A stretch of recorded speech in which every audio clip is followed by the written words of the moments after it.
Hello viewers, আসসালামু আলাইকুম। ঈদের দিন যদি এরকম একটা টকটকে লাল কালার গরুর মাংস রান্না করেন তাহলে তো আপনার বাসার সবাই অনেক বেশি খুশি হয়ে যাবে। আর দেখেন আজকে আমি রান্না করে ফেললাম আমার বাসার সবার পছন্দের বিফ। আজকে রান্না কোনো গেস্ট বা কোনো কিছুর জন্যই না বা স্পেশাল কোনো কিছুও না, আমার ফ্যামিলির জন্যই আজকে আমি রান্না করছি।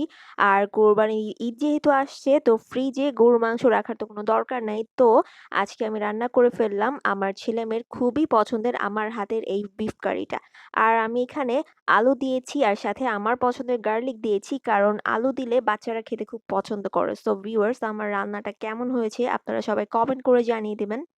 আমার বাসায় গ্যাসের প্রবলেম অনেক আগে থেকেই। আর আজকে আমি আমার গরুর মাংসটা সুন্দর করে মসলা সবকিছু দিয়ে মাখিয়ে ইন্ডাকশনে রান্না করে ফেলছি।